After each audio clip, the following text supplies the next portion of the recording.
هقول لكم على قصة جميلة اتذكرت أو حياة قديس بطرك من الآباء البطاركة رقم 12 بتعيد به الكنيسة يوم 12 بابا.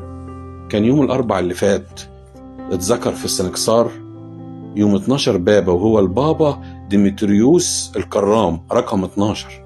يعني عيد نياحته كان يوم 12 بابا وهو رقم 12 في البابوات. يقولوا عن الأنبا ديمتريوس الكرام انه كان عايش هو ومراته بتوليين، كانوا متجوزين، ولكن كانوا واخدين عهد على نفسهم ان هم ما يعرفوش بعض في العلاقة الزوجية، وخدوا قرار على كده ان هم هيعيشوا بتوليين.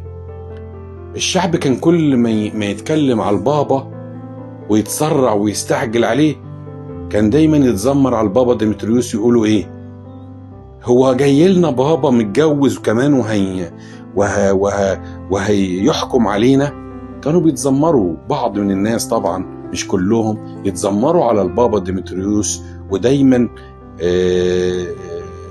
مش حابين قرارات البابا ديمتريوس، لان كان دايما البابا ديمتريوس يحسهم على التوبة، ويحسهم على ان يرجعوا لبيت الله، يحسهم على ان هم يتوبوا ويصلوا ويصوموا. ففي ناس طبعا ما بتقبلش الكلام ده، فكانوا دايما يتذمروا على البابا ويقولوا دايما الجملة الشهيرة بتاعتهم، هو في بطرك متجوز ويجي كمان يعلمنا احنا؟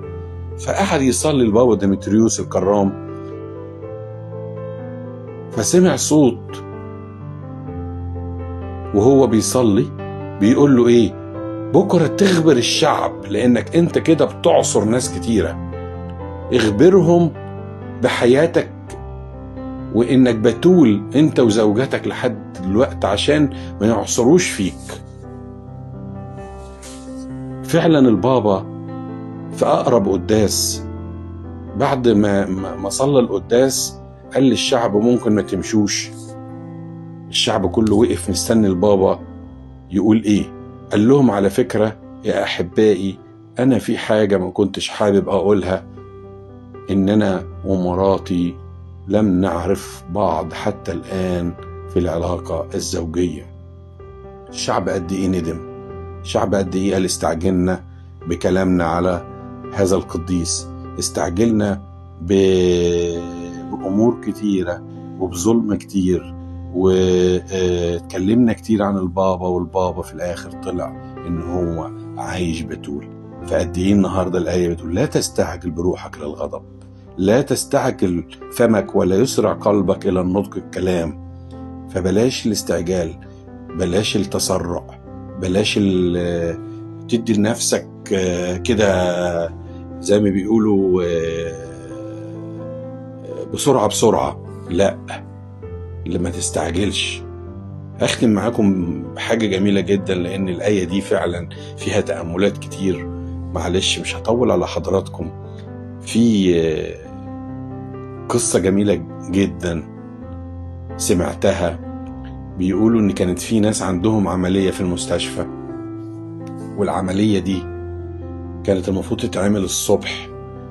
فطبعا المريض جهزوه ودخلوه أوضة العمليات، غرفة العمليات زي ما احنا عارفين، ومنتظرين مين؟ منتظرين الدكتور اللي هيعمل عملية.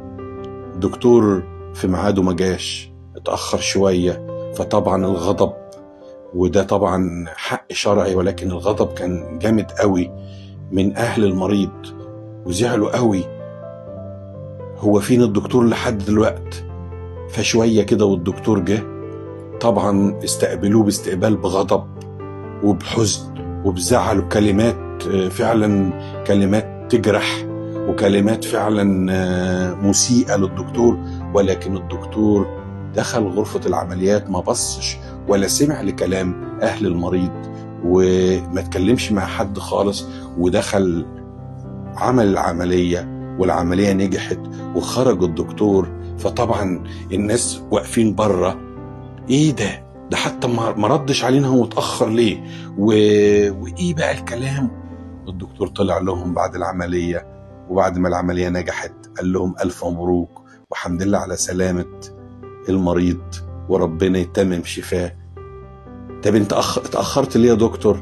بصراحة وانا جاي رنوا عليا، بابا عمل حادثة وراح السما، وطلبت بس ان انا اروح احضر الصلاة على جنازة بابا في الكنيسة، حتى ما كملتش الدفنة معاهم عشان اجي بسرعة واعمل عملية. اللي عايز اقوله النهاردة يا احبائي، بلاش تستعجل، بلاش تاخد فكرة عن حد ولا تحكم على حد قبل ما تعرف الحقيقة.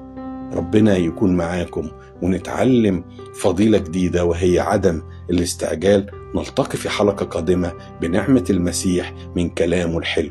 كان معكم هاني بباوي على الراديو، راديو دوجما 3.10.